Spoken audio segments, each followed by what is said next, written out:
Video starts now.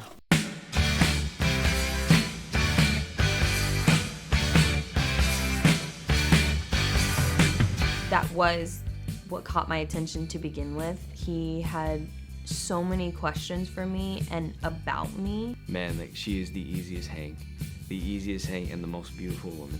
I didn't even know that she sang, like, when we first met, and her voice, just the way she spoke, I was like, wow, I can listen to her talk all day. I've never met somebody so, just being so charismatic and loving and giving, and he's kind of cool, I guess. He's pretty good at art and photography and stuff. Her fiery little attitude. She's, oh man, for the day I met her, she's funny. She likes to toss some jokes, man. She's got such a good sense of humor from like day one. But more than anything, I think it's his heart and his heart for those around him.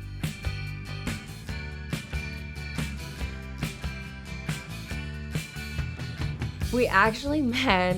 The old swipe on the DMs. We met on Instagram. She was friends with a lot of my friends, and you know, I would see her around in pictures and started following her. I was like, man, this girl's got style. You know, she looked cool. I actually wanted to get to know her. We were messaging for probably a while before we actually physically met in person. She lived in Phoenix, I lived here. Actually, I kind of lived all over the world, but we met that way, and it wasn't until like I kind of moved back and she moved back as well, and I was like, oh my gosh, so here we go. Things started lining up, you know? And this is before, you know, understanding there's no such thing as coincidences. But it was actually in those messages that made me even want to meet him in person, because that was when he was like interested and made me feel like no other person had ever made me feel through text. It was kind of crazy. But yeah, technically he just DM'd me one day on Instagram, and the conversation started and never stopped, I guess, from there. She really has a presence, and we met, and from there on I was like, oh man, like, yeah, she's something else for sure.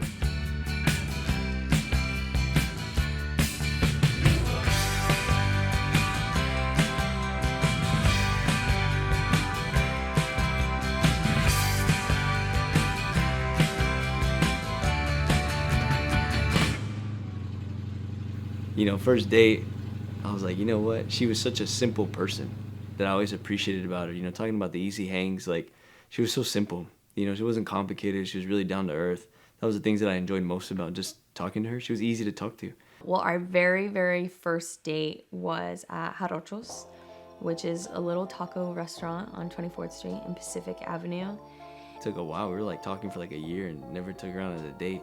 So much had happened in my life that I was just like, just a big wuss. I needed to just like go for it. It was actually right after the gym. We were both going to CrossFit. I asked her if she wants to go on a date and go eat, and she was like, yeah, but I go to the gym and, you know, I get out of the gym. I was like, that's fine, like, you know, let's just go eat.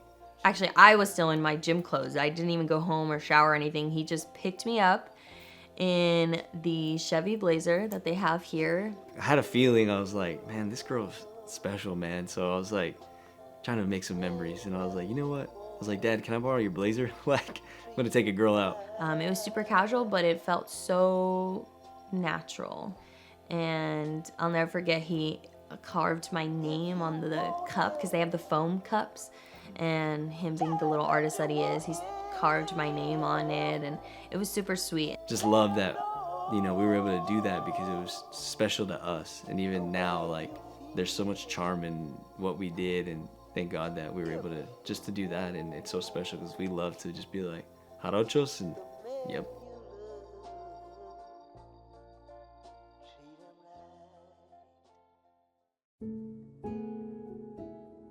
I really don't know how to start this, really. I think I'll just kind of go right into it. Towards the end of this month, Anali and I will be dating for 2 years. Today was the day that I bought her engagement ring. Oh man, the proposal. My worst fear is that she would say, I knew it. And so everything about planning the proposal had to do with her having no idea. Originally thought that he was going to propose at this photo shoot that I had booked myself in San Diego when him and my mom, my best friend from Texas, and a couple of my cousins were all gonna run this half marathon in San Diego. Everything's lining up great, you know. Go ahead and kill two birds with one stone here. We're gonna be over there already. We'll just take one of the days to go and do that photo shoot. You know, I had these plans, I laid it all out, and the only thing that I was waiting for was the ring. So I left it, I was like, we can't do it. I think he's gonna propose. There's a photographer. It's all laid out so perfectly, and I did it. So he wouldn't have to do anything but just say like, okay, I'm gonna go propose that day. We're there in San Diego, and we have this shoot, and me knowing like I'm not gonna do it. I don't want it to happen because then I'm gonna be like, oh, I knew this was coming, but I also wouldn't mind it because then that would mean we'd be engaged already. And so we didn't end up doing it. And I can tell she was like kind of bummed, but I was like, well, she has no idea. So like, whatever. Came back from the trip. I remember I texted my girlfriends and I was like, guys, he didn't propose on the trip. Like, it's never gonna happen. I don't know when it's gonna happen. So I was already in the mindset of it's not gonna happen anytime soon. I now had the ring. I also hadn't talked to her parents. So I was like, okay, well, I can't because I wasn't gonna talk to her parents. So I had the ring. I wanted to show them. I had this whole grand scheme. It sounded great in my head. And God said, nah. I got something else. Because our 2-year anniversary fell on the day that we drove up to San Diego for that trip. So we didn't get to do anything. And so we had already agreed like, oh, we'll do something after the San Diego trip. We'll have a date night or whatever. Literally the next day we come back from the marathon. I text my tia and I told her, hey, I'm going to propose on Ali. I told her, I was like, I need your help. You know, this is kind of my vision. Told me that it was going to be our 2-year anniversary date night. Kind of like disguise this as our 2-year anniversary, and you don't worry about a thing. You just get ready that day and I will take you out. And I was like, great, because he doesn't do that very often. So I was like, the hope was she had no idea. All this stuff was happening in the background when in the front she just thinks, you know, we're going out for our 2-year. 5 minutes before I have to go, I like film a little video and like I'm in here with her mom and she's like talking to me and I'm all nervous and I'm like, dang. I was like, I gotta go get her. Like, so I went, got her, went to my tia's house. We walk in and he's taking me to the back. Nobody's in the house. We go through the house. We're walking to the backyard. You're nervous, can't talk. You're just like not yourself at all. You're just not yourself. As soon as we open the door, the song from our 1-year anniversary video that he made for us is playing. And I wanted it to be, when she heard the song, she would know exactly what it was. I immediately start crying, but not because I think I'm getting proposed to, but just because I'm like, wow, it's so beautiful. And the song, and they had roses on the ground and there was pictures of us. And they even went along and put the sign of like, happy 2-year anniversary. So I'm still thinking like, oh, this is just for our anniversary date. She's all happy and I'm like, yep. And I'm walking down this aisle not knowing anything that's happening at the end. Like what's gonna happen at the end or when I'm gonna do it or what. I think maybe for a split second I was thinking like, is he proposing? But then immediately I would be like, no, this is just our anniversary date and it's just really beautifully done. So we walk down and we keep seeing all these pictures. I'm like, yeah, that's nice. Like, Benny is like, you know, I'm just freaking out. Let's get to the end. Wow, this is so pretty. I was so oblivious. So we get to the end and my aunt and uncle are just like pulling the curtain and behind the curtain was a bunch of photos of us. And she still didn't know. It wasn't until we got till the very end and he like grabbed my hands and faced me that in my head I almost said out loud, are you gonna propose right now? The music was playing and turned to her. Oh my gosh, it's happening. No idea what I said, man. He started saying, I'm sure, very beautiful words. I just cannot remember for the life of me because I completely blacked out. As soon as I pulled the ring, man, like I heard this gasp from her that I've never heard in my entire life.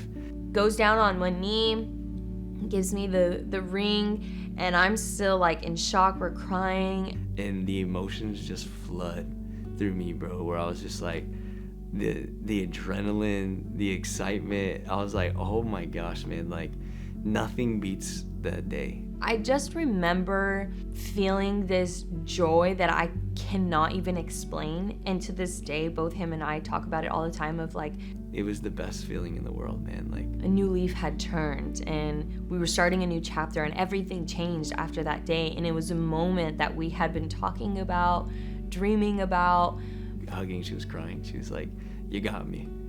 And I was like, yes, thank God. I was like, we got her. So the waiting game that we had been playing, you know, trying to do things right, and you know, it was paying off, and it was like, wow, we're so close to the finish line now. It was so beautiful. I couldn't stop crying, but I was just full of so much joy. if I can relive that day, man, like that specific moment, like that feeling, that rush, like I would, like, that would do it over and over and over. I was like on a high for like a week. Every day I'd wake up and I couldn't wait to put my ring on, and I was like, oh my gosh, like I'm engaged and we're gonna be married and we're gonna be able to live together.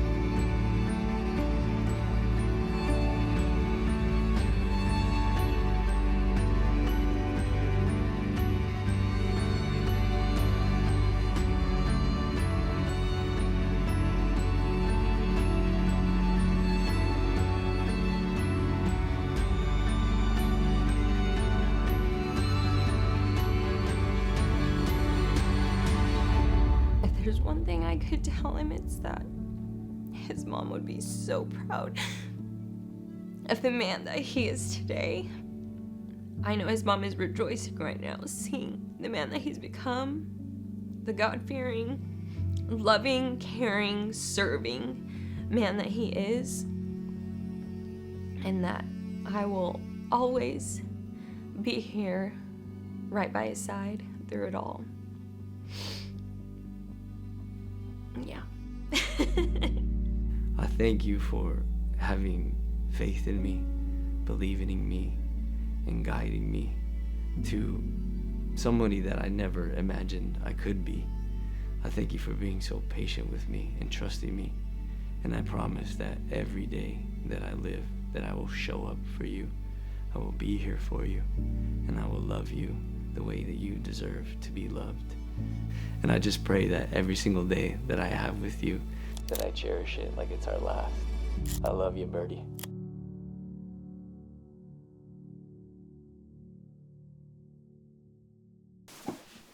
Hello.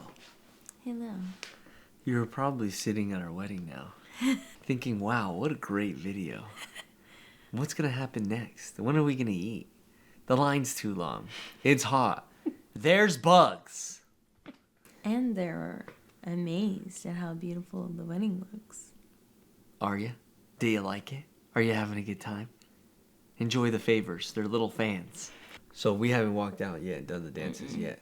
So you're sitting there waiting, and you're probably hungry and probably a little mad at us. Who's going to be eating what? Babe, look at how you're sitting mostly on the seat, and I'm literally one butt cheek is off. Everybody's watching this right now. At the Look wedding. it. Marriage. I see Jordan. I see you, bud. Put it down. Who else? Oh, Carla. Nope, don't touch that. Keeks? Ooh, Keeks. Nope, put it away. Nope. Put it Yeah, away. no, Keeks, don't do. Jer, you too, buddy. Nope, don't do that. Jose. Ooh, yeah, no, just. And now for our grand entrance. And now for our grand entrance. Take it away, mariachi.